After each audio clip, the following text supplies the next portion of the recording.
Welcome back to Troubleshooting Agile. Hi there, Jeffrey. Hi, Squirrel. So we're at CITCON, the Continuous Integration and Testing Conference, but it looks strangely like my kitchen. That's right. And this is a virtual event this year. Right. But this is the 15th year of CITCON. Wow. I've got my 2006 shirt on here for those of you watching on video. And so I've got my 2021 shirt on. But 2006, that was actually when you and I first met at this CITCON London. You got it. And so, yeah, really great event. And we're actually joined, this is an open space event, and this is one of the sessions. And we're recording a session, and we have some people who've joined us. We have PJ, we have Andy, we have Cirillo, and we have Tim.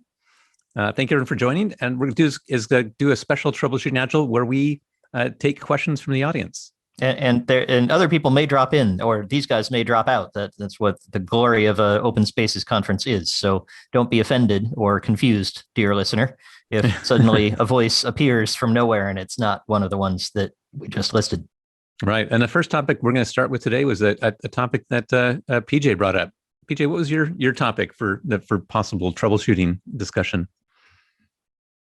So I really wanted to know, why am I still trying to solve the same problems in 2021 using Agile that I was trying to solve in 2001?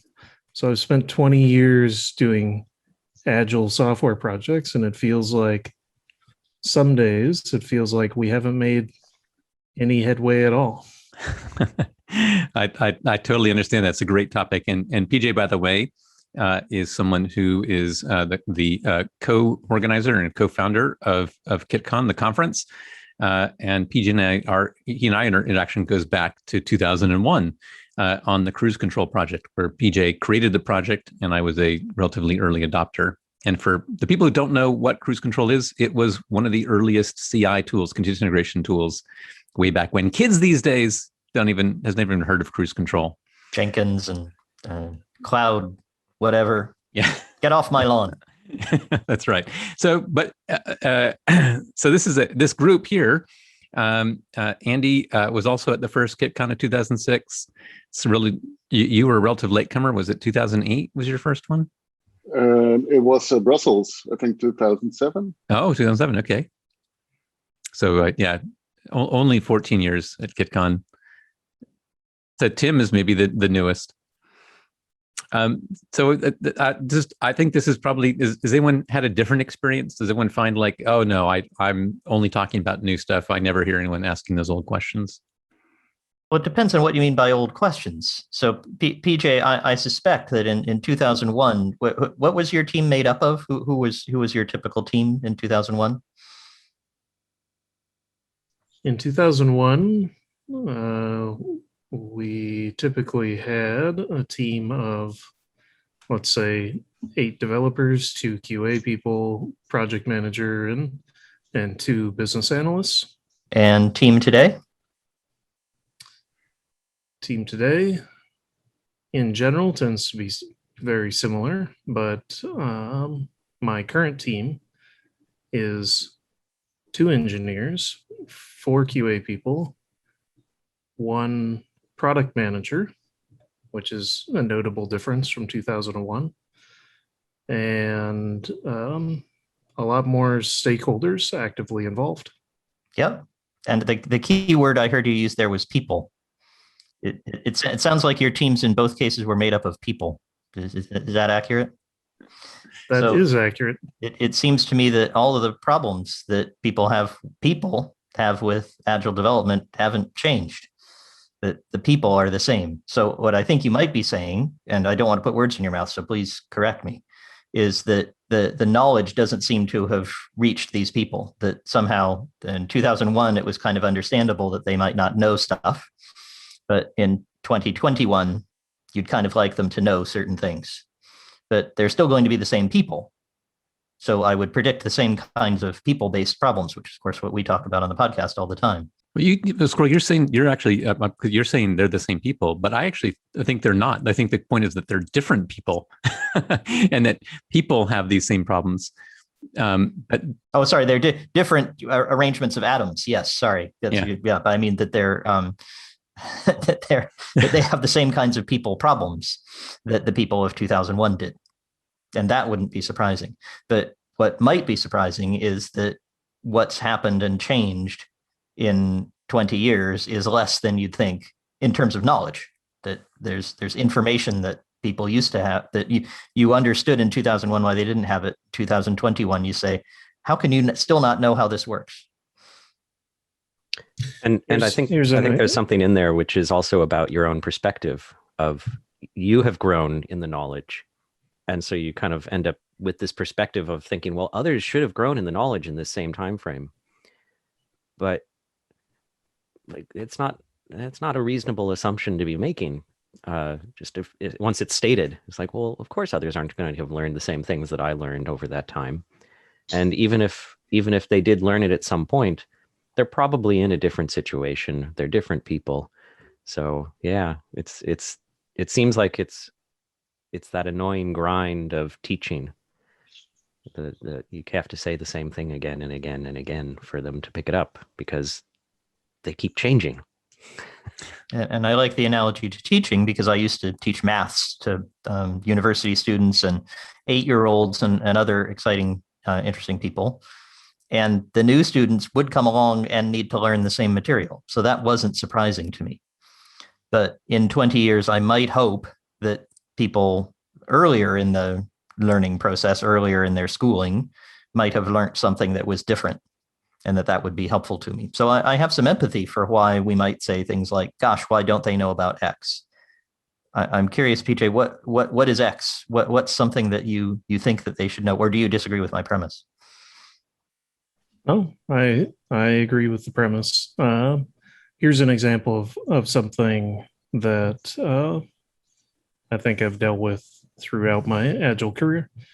How to break work down into small size chunks, right? So that it's not a 1 month long user story, for example.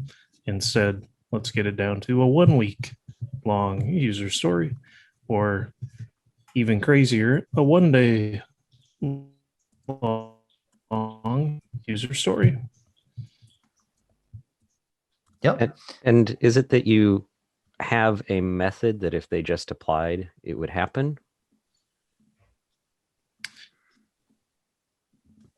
That's a very good question. Here's what usually happens. What I do is I sit down and I start to talk to people about how to break down the work, and they'll usually say, "There's no way we could break that down." Right, and this is a 1 week long story. There's no way we can break this down any smaller. It won't make any sense if I break it down any smaller. Yeah, if I try to break this down, I'll just produce meaningless little chunks just for showing you progress that doesn't mean anything. Yeah. So I'll go through that process over and over and over again. So that's why it does feel like I don't mean this at all pejoratively, but it does feel like that, fifth grade teacher. My grandmother was a fifth grade teacher, and she would talk about the monotony of every year at the beginning of the year. She was starting over from scratch with everything that she taught the previous year. So in some ways, it's nice that every time I join a project, it's because a team wants to do Agile. They have read some stuff about Agile, and frequently they already think that they're doing Agile, and then but for whatever reason, it's not quite working out for them. So they want to get me involved. So at the beginning of every project, it feels sort of similar to what my grandmother would describe about her fifth grade math class, where we're starting over to at the beginning again.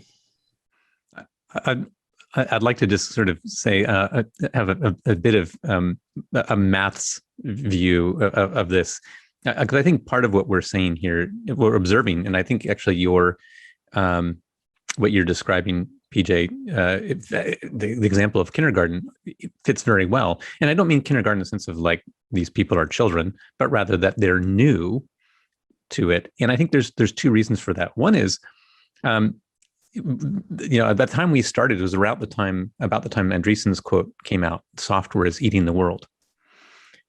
So we're in a place where the number of people doing software development who enter the profession continues to grow, and so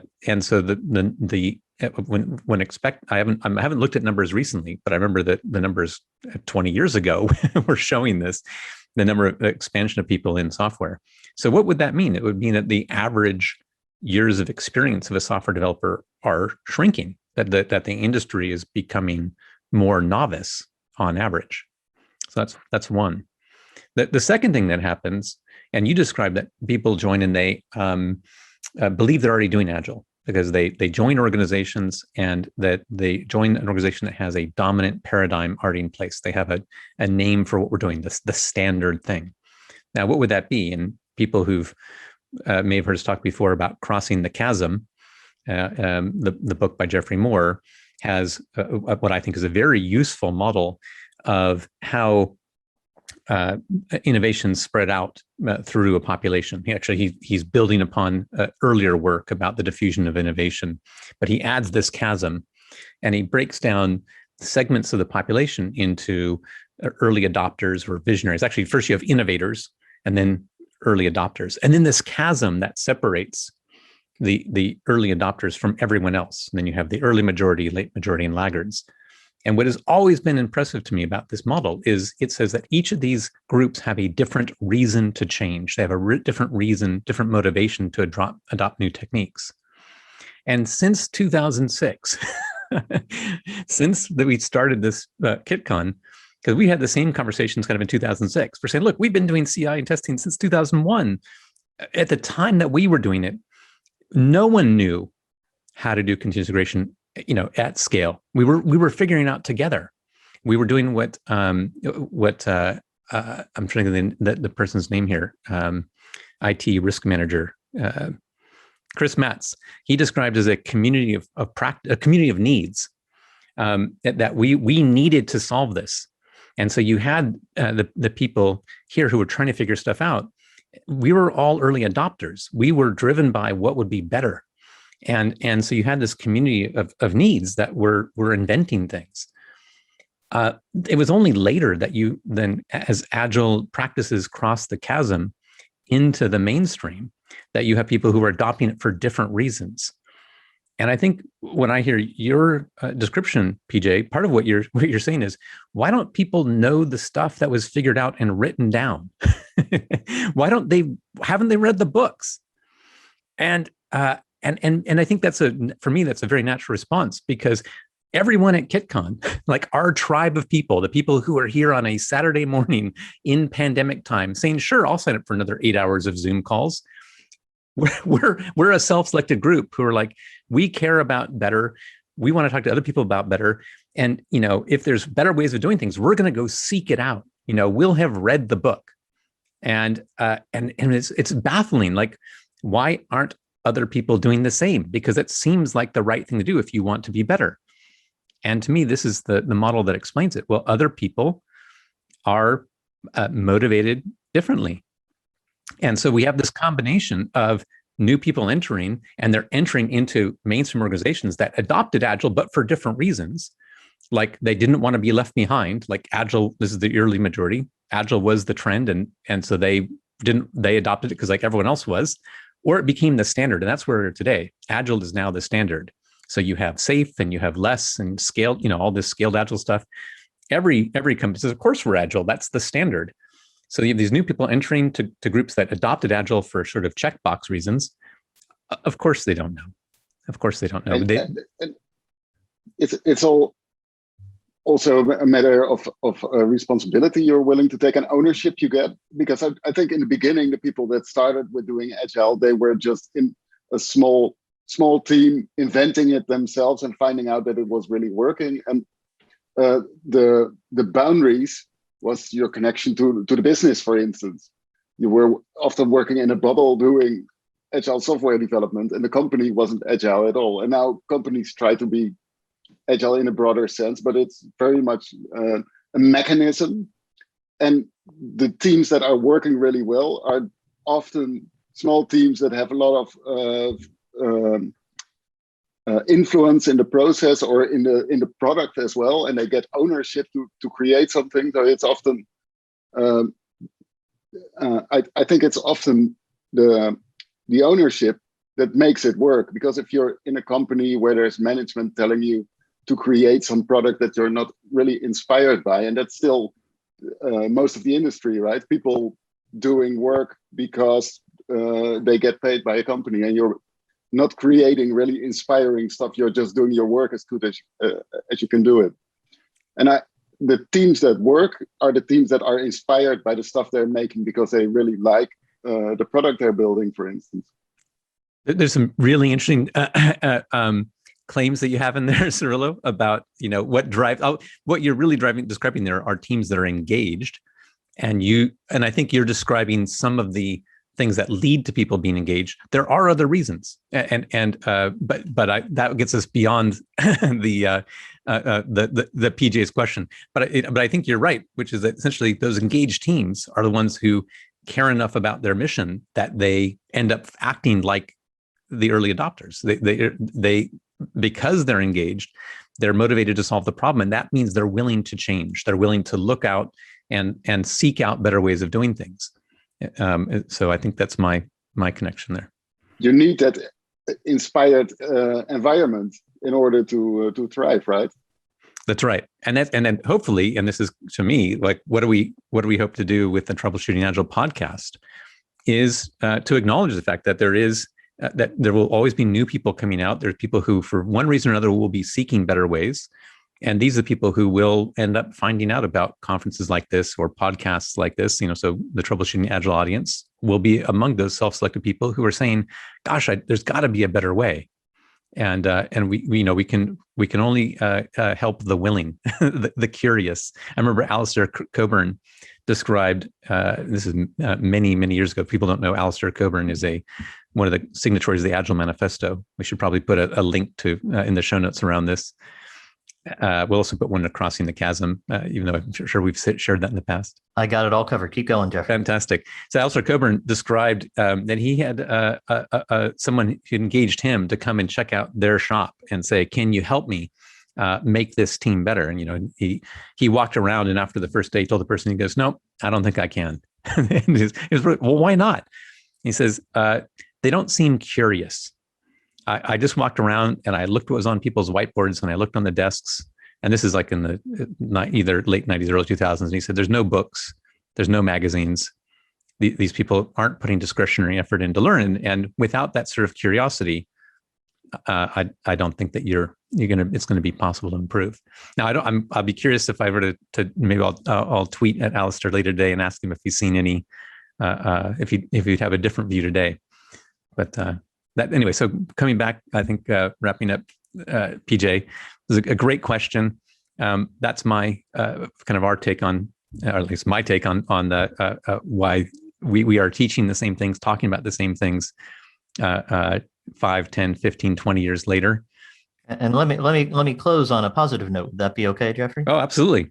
So when I taught, and I was like your I think it was your mother or your grandmother, you said, PJ? Yeah, my grandmom. Grandmom, yep. So I would have people come in again with the same kinds of questions and problems and puzzles, and they hadn't been taught even basic algebra in high school. And so I was having to teach them some things that I thought it would have been great if they'd known. And I saw that as a great challenge. I saw that as a great fun thing that I got to, it was a privilege to get to teach them and to get better at it. And I developed things that I thought were fun, and I really enjoyed that. I can certainly understand why some people might not.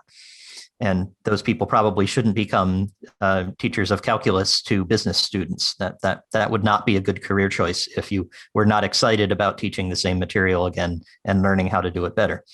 But it would also be really good as a business model, which is what it's turned out to be for me. So I've often said that as soon as people figure out how not to screw up their technology teams, I will be out of a job, and that I'm not spending a lot of time worrying about that. So that's the way I think about it, is that it's a positive thing that I get to keep teaching people and that I get to learn how to do it better. I don't know if you see it that way, PJ. maybe we should give you the last word on this topic. There are lots of mornings I wake up and I think that I am blessed to be able to talk about how to break down stories from 2-week stories down to 1-day stories, because it's actually quite fun to do that. So although I may complain that we've spent 20 years solving the same problems over and over again, I still have lots of fun. And I think we'd be sad if we didn't get to do that, but at least I would. Okay. We'd love to hear from our listeners. What's your experience? Do you find yourself teaching the same things that you did a year ago, 5 years ago, 10 years ago? Or do you feel differently? Do you think things have moved on and actually you're seeing very different discussions, different conversations? Love to hear about that. And, so you can get back to us either through our website, where you can sign up for a newsletter, or, hit us on Twitter. Love to hear your views. Conversationaltransformation.com. Excellent. Jeffrey will be back next week with more CITCON. That's right. Thanks, Scroll. Thanks, Jeffrey. And thanks everyone else.